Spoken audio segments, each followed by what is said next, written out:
Hello students, welcome to my YouTube channel English freedom. আজকের ভিডিওটি সমস্ত ক্লাসের জন্য খুব ইম্পর্টেন্ট, কারণ আজকে আমি আলোচনা করতে চলেছি টেন্স সম্পর্কে। টেন্সকে বলা হয় ইংরেজির মেরুদণ্ড, অর্থাৎ একটি মানুষ যেমন মেরুদণ্ড ছাড়া চলতে পারে না, একজন ছাত্র বা একজন শিক্ষার্থী টেন্স ছাড়া সে চলতে পারবে না। টেন্স শেখাটা কেন ইম্পর্টেন্ট? আমরা দেখে থাকি যে সবাই সব কিছু জানে, সব কিছু জানার পর সে কিন্তু টেন্স জানে না, তার মানে ধরতে গেলে সে কিছু জানে না। কারণ আমাদের টেন্সটা কোথায় কোথায় দরকার হয়। আমরা যখন ইংরেজিতে কোনো প্রোজ পড়ি বা পোয়েম পড়ি, আমাদের টেন্স দরকার হবে। আমরা যদি ইংরেজিতে কিছু লিখতে যাই, রাইটিং স্কিল, তোমাদের প্যারাগ্রাফ, স্টোরি, প্রসেসিং, যে কোনো রাইটিং স্কিল লেখার জন্য আমাদের টেন্সের প্রয়োজন, টেন্সের ক্ল্যারিটি থাকা প্রয়োজন। টেন্স যদি ভালো করে আমরা না বুঝি, তাহলে কিন্তু আমাদের ইংরেজি পড়তেও যেন অসুবিধা, লিখতেও অসুবিধা, ইভেন কথা বলতেও অসুবিধা। তাই আমি চাচ্ছি তোমরা যদি এই ভিডিওটা শেষ পর্যন্ত দেখো, তাহলে তোমাদের টেন্স সম্পর্কে যাবতীয় ডাউটস ক্লিয়ার হবে। তো তোমরা ভিডিও অবশ্যই শেষ পর্যন্ত দেখবে। তো আজকে টেন্স সম্পর্কে আলোচনা করছি। কাকে বলে? Tense denotes the time of A verb. Bangla কি বলি? ক্রিয়া সম্পূর্ণ হওয়ার সময়কে টেন্স বলে। অর্থাৎ একটি ভার্ব যেই সময়ে তার কাজটি সম্পূর্ণ করে তাকে কি বলি? আমরা টেন্স বলি। একটা এক্সাম্পল লিখে রেখেছি আমি, রতন রাইটস এ লেটার, মানে রতন একটি চিঠি লেখে। এখানে রাইটস মানেটা কি? লেখে। রতন কি লেখে? একটা চিঠি লেখে। তাহলে সে বর্তমানে চিঠি লিখছে। তাহলে এটা কি টেন্স? এটা হবে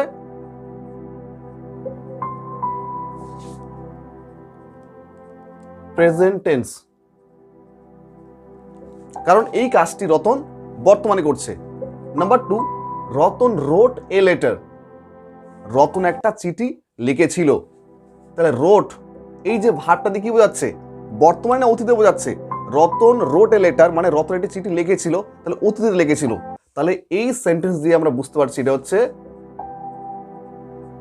পাস্ট টেন্স, কারণ এই কাজটি অতীতে হয়েছে। Number 3, Ratan will write a letter. Ratan একটি চিঠি লিখবে, তাহলে সে কি ভবিষ্যতে কাজটি করবে। অর্থাৎ কোনো বাংলা সেন্টেন্সে ক্রিয়ার শেষে ব থাকে, তাহলে হবে ফিউচার টেন্স। তাহলে যেহেতু এখানে কি লেখা আছে, Ratan will write a letter, Ratan একটি চিঠি লিখবে, তাহলে এটা কি টেন্স? Future tense. তাহলে আমরা কি শিখলাম? যে টেন্স কাকে বলে? ক্রিয়া সম্পূর্ণ হওয়ার সময়কে টেন্স বলে, অর্থাৎ যেই সময় ক্রিয়া তো কাজটি করে তাকে টেন্স বলে। আর টেন্সকে ভাগ করা যায় 3 ভাগে। একটা হচ্ছে প্রেজেন্ট টেন্স, যাকে আমরা বাংলায় বলি বর্তমানকাল, পাস্ট টেন্স যাকে বলি অতীতকাল, ফিউচার টেন্স যাকে বলি আমরা ভবিষ্যৎকাল। এবার এই 3টি টেন্সের প্রত্যেকটিকে আবার 4 ভাগে ভাগ করা যায়। এই 3টি টেন্স অর্থাৎ present tense, past tense, future tense, এই টেন্সগুলোকে আমরা কি করতে পারি? আবার 4 ভাগে ভাগ করতে পারি। কিরকম? Number 1 indefinite, number 2 continuous, number 3 perfect, number 4 perfect continuous. কি করে? এই 4টা যদি আমরা মুখস্থ করি ভাগকে, তাহলে আমরা কিন্তু টেন্সের ভাগগুলো মুখস্থ করতে পারবো। কি করে? যদি আমি বলি প্রেজেন্ট টেন্সকে কয় ভাগ করা যায়? 4 ভাগে। কি কি হবে? Present indefinite tense, present continuous tense, present perfect tense, present perfect continuous tense. আবার যদি ধরা হয় যে পাস্ট টেন্সকে অর্থাৎ অতীতকালকে কয় ভাগ করা যায়? 4 ভাগে। কি কি হবে? Past indefinite tense, past continuous tense, past perfect tense, past perfect continuous tense. একইভাবে ফিউচার টেন্সকে 4 ভাগে ভাগ করা যায়, future indefinite tense, future continuous tense, future perfect tense, future perfect continuous tense. অর্থাৎ আমাদের 4টি ভাগ যদি মুখস্থ করি আর টেন্সের নাম প্রথমে লাগিয়ে দিলে আমাদের কিন্তু কি হবে? এই টেন্সের 4টে ভাগ আমরা বলতে পারবো। তাহলে আমরা জানলাম যে টেন্সকে 3 ভাগে ভাগ করা যায়, এবং এই 3 ভাগের মধ্যে প্রথম ভাগটি হচ্ছে প্রেজেন্ট টেন্স, যাকে আমরা বলি বর্তমানকাল। প্রেজেন্ট টেন্সকে আবার 4 ভাগ করা যায়। নাম্বার 1 প্রেজেন্ট ইনডেফিনিট টেন্স, বা আমরা কি বলি? Simple present tense. কাকে বলে? সংজ্ঞাটা দেখে নেব। কোনো কাজ বর্তমানে হয় বোঝালে, বা অভ্যাসগত সত্য বোঝালে, বা চিরসত্য বোঝালে প্রেজেন্ট ইনডেফিনিট টেন্স বা সিম্পল প্রেজেন্ট টেন্স হয়। তাহলে কোনো কাজ বর্তমানে যদি হয় বা অভ্যাসগত সত্য বোঝায় বা চিরসত্য বোঝায়, তাহলে কোন টেন্স হবে? Present indefinite tense. একটা মনে রাখবে যে এই টেন্সে সাবজেক্টটি যদি থার্ড পারসন সিঙ্গুলার নাম্বার হয়, তাহলে মেন ভার্বের সঙ্গে এস বা ইয়েস যোগ করতে হবে। তাহলে অনেক সময় কিন্তু বেশিরভাগ ছাত্রছাত্রী কী করে যে এস বা ইয়েস যোগ করতে পারে না। তাহলে এস বা ইয়েস কখন যোগ হয়? যদি টেন্সটা প্রেজেন্ট ইনডেফিনিট টেন্স হয় আর সাবজেক্টটা যদি থার্ড পারসন সিঙ্গুলার নাম্বার হয়, তাহলে কিন্তু মেন ভার্বের শেষে কী হবে? এস বা ইয়েস যোগ হবে। স্ট্রাকচার কি? স্ট্রাকচার হয় সাবজেক্ট ভার্বের 1 নম্বর ফর্ম, ভার্বের সঙ্গে এস বা ইএস কখন যোগ হয় আমি বললাম, যদি সাবজেক্টটা থার্ড পার্সন সেকেন্ড নম্বর হয় তাহলে ভার্বের সঙ্গে এস বা ইএস যোগ হবে, প্লাস অবজেক্ট। এবারে এই স্ট্রাকচারকে তোমাদের ভালো করে মনে রাখতে হবে, কারণ তোমরা যদি এই স্ট্রাকচার ভালো করে মনে রাখতে পারো তোমরা কিন্তু এই স্ট্রাকচার থেকে অনেক সেন্টেন্স লিখতে পাবে। এক্সাম্পল কী রয়েছে, আই রিড এ বুক, আমি একটা বই পড়ি। হি শি রিডস এ বুক, সে একটা বই পড়ে। এখানে দেখো এর যোগ হয়েছে, কেন? যেহেতু হি বা সিটা থার্ড পার্সন নম্বর। আর রয়েছে they play in the afternoon. Number 4, the sun rises in the east. এবার আমরা চলে যাবো প্রেজেন্ট কন্টিনিউয়াস টেন্সে। প্রেজেন্ট কন্টিনিউয়াস টেন্স বা যাকে বলা হয় প্রেজেন্ট প্রোগ্রেসিভ টেন্স কাকে বলে? বর্তমানকালে কোনো কাজ চলছে বা নিকট ভবিষ্যতে চলবে বোঝালে প্রেজেন্ট কন্টিনিউয়াস টেন্স হয়। তাহলে বর্তমানে যে কাজগুলো আমরা করছি রানিং অবস্থায় আছে বা নিকট ভবিষ্যতে কোনো কাজ চলবে বোঝালে কোন টেন্স হয়? প্রেজেন্ট কন্টিনিউয়াস টেন্স হয়। বাংলা ক্রিয়ার শেষে তেছি, তেছো, তেছে, চলিত বাংলায় কি ছি, ছ বা ছে থাকে। স্ট্রাকচার কি? সাবজেক্ট অ্যামিসার, আমি আগে বলেছিলাম যে অ্যামিসার হচ্ছে বি ভার্বের প্রেজেন্ট ফর্ম, 3 বন্ধুর একসঙ্গে থাকে। তাহলে স্ট্রাকচার কি হলো? সাবজেক্ট অ্যামিসার ভার্বের সঙ্গে অর্থাৎ মেন ভার্বের সঙ্গে আইএনজি প্লাস অবজেক্ট। এবার আমরা এক্সাম্পল দেখে নেব। এক্সাম্পল কি রয়েছে? Number 1, I am reading a book, আমি একটা বই পড়ছি। কারণ আমি আগে বললাম যে প্রেজেন্ট কন্টিনিউয়াস টেন্সে কিন্তু কোনো কাজ রানিং অবস্থা থাকে, যে কাজটা চলছে বোঝাচ্ছে। তাহলে I am reading a book, আমি একটা বই পড়ছি। He she is reading a বুক, সে একটা বই পড়ছে। দে আর রিডিং বুকস, তারা বই পড়ছে। Going to for near future, যেটা নিকট ভবিষ্যতে বোঝায়। তাহলে কী হবে? We are going to leave Japan today, তাহলে আজকে আমরা জাপানের জন্য রওনা হব। I am going to Kolkata tonight, আজকে রাত্রে আমি কলকাতা যাব। তার নিকট ভবিষ্যতে বোঝালে কোন টেন্স হয়? প্রেজেন্ট কন্টিনিউয়াস টেন্স হয়। এবার প্রেজেন্ট টেন্সের 3 নম্বর টেন্স নাম কি? প্রেজেন্ট পারফেক্ট টেন্স কাকে বলে? কোনো কাজ শেষ হয়েছে অথচ তার ফল এখনও বর্তমানে আছে বোঝালে এই টেন্স হয়। তাহলে কোনো কাজ শেষ হয়েছে, শেষ হয়েছে মানে কোনো কাজ সম্পূর্ণ হয়ে গেছে কিন্তু তার ফল এখনও আছে বোঝালে এই টেন্স হয়। বাংলা ক্রিয়ার শেষে ইয়াছি, ইয়াছো, ইয়াছে ইত্যাদি। এবার স্ট্রাকচার কি? সাবজেক্ট হয় আর হ্যাভ হ্যাজ, তোমরা জানো যেখানে হ্যাভ থাকে সেখানে হ্যাজ থাকে, প্লাস পারফেক্ট টেন্স। তোমরা মনে রাখবে যে কোনো পারফেক্ট টেন্সে ভার্বের থার্ড ফর্ম হয়, তাহলে ভার্বের থার্ড ফর্ম প্লাস অবজেক্ট। তাহলে স্ট্রাকচার আমি আরেকবার বলছি, subject plus have has plus ভার্বের third form plus object. Example কি? I have bought a pen, আমি একটা কলম কিনেছি। তাহলে আমি আগেই বললাম যে প্রেজেন্ট পারফেক্ট টেন্সে কাজটা সম্পূর্ণ হয়ে যায় কিন্তু তার ফল থাকে। তাহলে I have bought a pen, আমি একটা কলম কিনেছি। You have written a letter, তুমি একটা চিঠি লিখেছো। We have done the work, আমরা কাজটা করেছি। They have gone to the market, তারা বাজার গিয়েছে। Number 4, present perfect continuous tense কাকে বলে? কোনো কাজ পূর্বে আরম্ভ হয়ে এখনও চলছে এমন বোঝালে এই টেন্স হয়। অর্থাৎ কোনো একটা কাজ পূর্বে অর্থাৎ বর্তমানকালে কিন্তু কোনো একটা সময় আরম্ভ হয়েছে আর কাজটা কিন্তু এখনও চলছে, এরকম বোঝালে কোন টেন্স হয়? প্রেজেন্ট পারফেক্ট কন্টিনিউয়াস টেন্স হয়। স্ট্রাকচার কি? Subject have been slash has been plus ভার্বের সঙ্গে ING plus object. Example, I have been suffering from fever for 1 week, তাহলে আমি 1 সপ্তাহ ধরে জ্বরে ভুগছি। তাহলে 1 সপ্তাহ আগে জ্বর হয়েছে, এখনও জ্বরটা আসছে। তাহলে কি বললাম? কোনো একটা কাজ শুরু হয়েছে এবং কাজটা বর্তমানে এখনও চলছে বোঝালে কোন টেন্স হয়? প্রেজেন্ট পারফেক্ট কন্টিনিউয়াস টেন্স হয়। Example number 2, she has been reading in this school for 3 years, সে এই স্কুলে 3 বছর ধরে পড়ছে। Number 3, they have been working hard from বা সিন্স তোমরা যে কোনো একটা দিতে পারো। তাহলে এক্সাম্পলটা আরেকবার পড়ছি, they have been working hard from 7 AM, তারা 7টা থেকে কি করছে? কঠোর পরিশ্রম করছে। তাহলে প্রেজেন্ট টেন্সের 4টা ভাগ চলে গেল। এবার প্রেজেন্ট টেন্সের তোমরা যদি 4টা ভাগ যদি ভালো করে বুঝে নাও, পাস্ট টেন্সের কিন্তু ভাগগুলো বুঝতে অসুবিধা হবে না। দেখো পাস্ট টেন্সের 1 নম্বর টেন্সে কি রয়েছে? পাস্ট ইনডেফিনিট টেন্স বা যাকে বলা হয় সিম্পল পাস্ট টেন্স কাকে বলে? অতীতকালে কোনো কাজ ঘটেছিল বা অতীতের কোনো অভ্যাস বোঝাতে এই টেন্স হয়। তাহলে অতীতকালে কোনো কাজ ঘটেছিল বা অতীতের কোনো অভ্যাস, বর্তমানে অভ্যাস বোঝালে কি হয়? Present indefinite. আর অতীতের অভ্যাস বোঝালে কি হয়? Past indefinite tense. বাংলায় ক্রিয়ার শেষে ল হয়। তাহলে মনে করার আরেকটা উপায় কি? যে বাংলায় ক্রিয়ার শেষে অর্থাৎ ভার্বের শেষে কি হয়? ল থাকে। স্ট্রাকচার কি? সাবজেক্ট প্লাস ভার্বের second form plus object. Example, I did the work, আমি কাজটা করেছিলাম। হি গেভ মি এ বুক, সে আমাকে একটা বই দিয়েছে। He spend his boyhood in London, সে তার শৈশবকাল লন্ডনে কাটিয়েছে। দে অ্যাড রাইস, তারা ভাত খেয়েছিল। এবার পাস্টের কিছু হ্যাবিট, যদি হ্যাবিট বোঝায় তাহলে কোন টেন্স হবে? Past indefinite tense. Number 1, he walked every day in the garden, সে প্রতিদিন গার্ডেনে হাঁটে। He always kept medicine with him, সে সর্বদা তার সঙ্গে কী রাখে? মেডিসিন রাখে। এবার পাস্ট টেন্সের যে সেকেন্ড, সে নাম কি? পাস্ট কন্টিনিউয়াস টেন্স, যাকে বলা হয় পাস্ট প্রোগ্রেসিভ টেন্স। কাকে বলে? অতীতকালে কোনো কাজ কিছুক্ষণ ধরে চলছিল, বোঝালে এই টেন্স হয়। তাহলে অতীতকালে যদি কোনো কাজ কন্টিনিউ চলে তাহলে কোন টেন্স হবে? পাস্ট কন্টিনিউয়াস টেন্স হবে। বাংলায় ক্রিয়ার শেষে তে ছিল, তে ছিলে বা তে ছিলাম ইত্যাদি হয়। তাহলে অতীতকালে কোনো কাজ যদি রানিং অবস্থা থাকে, কিছুক্ষণ ধরে চলে, তাহলে কোন টেন্স হবে? Past continuous tense. স্ট্রাকচার কি? সাবজেক্ট ওয়াস ওয়্যার, কারণ ওয়াস ওয়্যার একসঙ্গে থাকে, প্লাস কন্টিনিউয়াস বোঝানোর জন্য কি হচ্ছে? ভার্বের সঙ্গে ING plus object. Example, I was reading a book, আমি একটা বই পড়ছিলাম। উই বা দে ওয়ার প্লেয়িং ফুটবল, তারা বা আমরা বা তারা ফুটবল খেলছিলাম।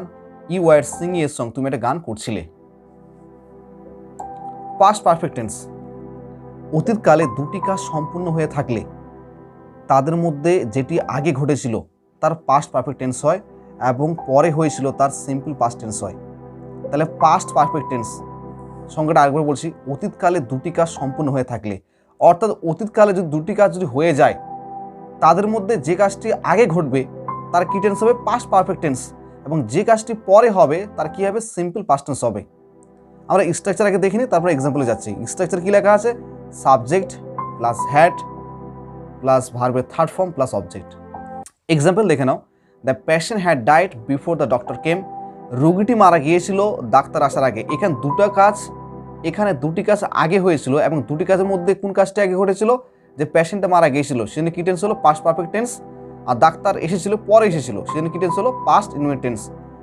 Number 2, the doctor had come before the patient died, পেশেন্টটি মারা যাওয়ার আগে ডাক্তার এসেছিল। যেহেতু ডাক্তার আগে এসেছিল সেখানে কি টেন্স হলো? পাস্ট পারফেক্ট টেন্স, আর এদিকে কি হলো? Past indefinite tense. Number 3, I had rice after he had come. Number 4, past perfect continuous tense. কাকে বলে? অতীতকালে কোনো কাজ কোনো বিশেষ সময়ের পূর্বে আরম্ভ হয়ে সেই সময় পর্যন্ত চলছিল, বোঝালে পাস্ট পারফেক্ট কন্টিনিউয়াস টেন্স হয়। এখানেও যদি দুটি ক্রিয়ার উল্লেখ থাকে তাহলে যে কাজটি আগে থেকে চলছিল তার পাস্ট পারফেক্ট কন্টিনিউয়াস টেন্স, এবং যেটি পরে হয়েছিল তার সিম্পল পাস্ট টেন্স হয়। তাহলে কি বুঝলাম সংজ্ঞাতে? যে অতীতকালে কোনো কাজ বিশেষ সময়ের পূর্বে আরম্ভ হয়ে সেই সময় পর্যন্ত চলেছিল, বোঝালে পাস্ট পারফেক্ট কন্টিনিউয়াস টেন্স হয়। এখানে যদি দুটি ক্রিয়ার উল্লেখ থাকে, যে কাজটি আগে হয়েছিল সে কাজের জন্য কি টেন্স হবে? পাস্ট পারফেক্ট কন্টিনিউয়াস টেন্স, এবং যে কাজটি পরে হয়েছিল তার জন্য কি টেন্স বের হবে? Simple past tense. স্ট্রাকচার কি? Subject plus had been plus ভার্বের সঙ্গে ING plus object. Example number 1, I had been waiting for a long time, আমি অনেক সময় ধরে বা দীর্ঘ সময় ধরে অপেক্ষা করছিলাম। We had been playing before the doctor কেম, আমরা খেলা করছিলাম ডাক্তারটি আসার আগে। Number 3, the child had been crying before the doctor কেম, তাহলে শিশুটি কান্না করছিল ডাক্তার আসার আগে। তাহলে এখানে যে কাজটি আগে চলছিল সেটি কি টেন্স হলো? পাস্ট পারফেক্ট কন্টিনিউয়াস টেন্স, আর যেটা পরে হয়েছিল সেটি কি টেন্স হলো? Past indefinite tense. এবার প্রেজেন্টের আর পাস্টের এই দুটো ভাগ ক্লিয়ার হয়ে গেল। এবার বলতে যাচ্ছি, তোমরা যদি প্রেজেন্ট টেন্সের ভাগগুলো, স্ট্রাকচারগুলো ভালোভাবে বুঝে মুখস্থ করে নাও, তাহলে কিন্তু তোমাদের পাস্ট টেন্স কিন্তু মুখস্থ করতে হবে না। কিভাবে? তোমরা কিন্তু পার্থক্যটা দেখে নাও। এখানে আমি তোমাদের এখন দেখাবো প্রেজেন্ট টেন্সের সঙ্গে পাস্ট টেন্সের মিলটা কোথায়। তোমরা যদি প্রেজেন্ট টেন্সকে ভালোভাবে বুঝে মুখস্থ করে নাও, তাহলে কিন্তু পাস্ট টেন্সকে তোমাদের বোঝার দরকার নেই। পাস্ট টেন্স এমনিতে তোমাদের মুখস্থ হয়ে যাবে, এমনিতে তোমরা বুঝতে পারবে। এবার প্রেজেন্ট টেন্স যখন প্রেজেন্ট কথাটা থাকবে তখন তোমাদের সবসময় ভাবতে হবে প্রেজেন্ট ফর্ম ভার্বের। যদি অক্সিলারি ভার্ব হয় তাহলে অ্যামিসার থাকবে, এখানে হ্যাভ এস থাকবে। আর যদি পাস্ট হয় তাহলে কি থাকবে? অ্যামিসার থাকবে না, কি থাকবে সেখানে? ওয়াস ওয়ার থাকবে। আর কি থাকতে পারে? হ্যাড থাকবে। এবার দেখো তোমরা কম্পেয়ারটা দেখো। নাম্বার 1, প্রেজেন্ট ইনডেফিনিট টেন্স, যাকে আমরা বাংলা কি বলি? সাধারণ বর্তমানকাল। স্ট্রাকচার কি রয়েছে? সাবজেক্ট ভার্বের 1 নম্বর ফর্ম, কখনো ভার্বের সঙ্গে এস বা ইয়ের যোগ হয়। তোমরা জানো যে টেন্সটা যদি প্রেজেন্ট ইনডেফিনিট টেন্স হয় আর যদি সাবজেক্টটা থার্ড পারসন সিঙ্গুলার নাম্বার হয় তাহলে ভার্বের সঙ্গে এস বা ইয়ে যোগ হয়, প্লাস অবজেক্ট বা আদার ওয়ার্ড। তাহলে স্ট্রাকচার কি হলো? সাবজেক্ট ভার্বের 1 নম্বর ফর্ম, অবজেক্ট বা আদার ওয়ার্ড। এক্সাম্পল কি হয়েছে? আই রাইট এ লেটার, তাহলে আইটা সাবজেক্ট, রাইটটা ভার্বের 1 নম্বর ফর্ম, আদার ওয়ার্ডটা কি হচ্ছে? এ লেটার, আমি এটা চিঠি লিখি। এবার দেখো পাস্ট ইনডিফিনিট টেন্সে কি হবে? সাবজেক্ট ভার্বের সেকেন্ড ফর্ম প্লাস অবজেক্ট বা আদার ওয়ার্ড। তাহলে এখানে কি ছিল, ভার্বের 1 নম্বর ফর্ম ছিল আর এখানে ভার্বের 2 নম্বর ফর্ম, শুধু এটাই পার্থক্য। এক্সাম্পল কি হলো, আই রোট এ লেটার। তাহলে প্রেজেন্ট ইনডিফিনিট টেন্সে রাইট ছিল আর পাস্ট ইনডিফিনিট টেন্স কি হলো, রোড হয়ে গেল ভার্বের সেকেন্ড ফর্ম। এবার নাম্বার 2 প্রেজেন্ট কন্টিনিউয়াস টেন্স। আমি আগে বলেছিলাম যখন কন্টিনিউয়াস কথাটি তোমরা পাবে কি থাকবে, ভার্বের সঙ্গে আইএনজি। স্ট্রাকচার তোমরা দেখো, সাবজেক্ট আর কি হবে, এম ইস আর। এরা কিন্তু 3 বন্ধু একসঙ্গে থাকে, এম ইস আর থাকবে। আর কন্টিনিউয়াস মানে কি, ভার্বের সঙ্গে আইএনজি প্লাস অবজেক্ট বা আদার ওয়ার্ড। এক্সাম্পল কি, I am writing a letter. এবার তোমরা দেখো পাস্ট কন্টিনিউয়াস টেন্স।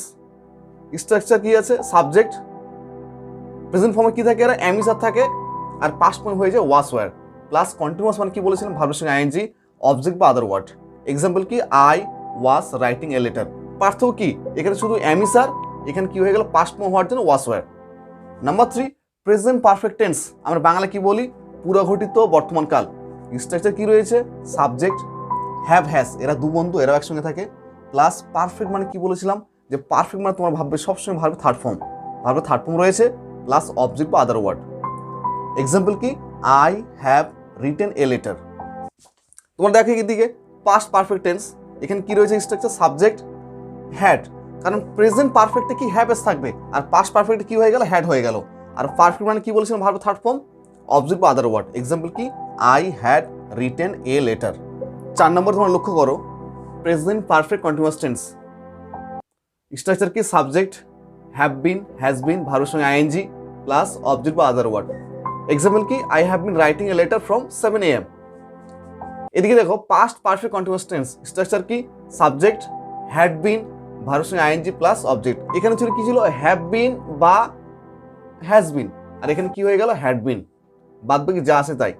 এক্সাম্পল কি, I had been writing a letter when he came to meet me.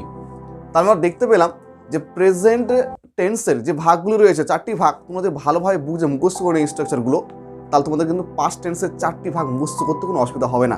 তোমাদের অবশ্যই এই স্ট্রাকচারগুলো ভালোভাবে মুখস্থ করতে হবে, এই কারণেই কারণ তোমরা যদি স্ট্রাকচার যদি মুখস্থ রাখো তাহলে কিন্তু তোমরা অনেক হাজার হাজার সেন্টেন্স লিখতে পারবে।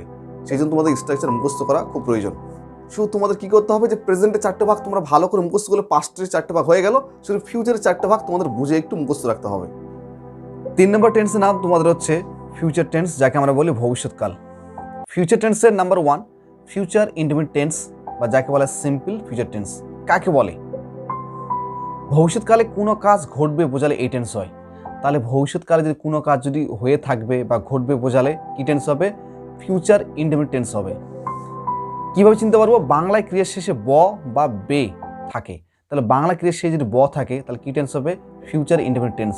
স্ট্রাকচার কি, subject shall slash will plus verb 1 number form plus object. Example কি, I shall do this work, আমি এই কাজটি করব।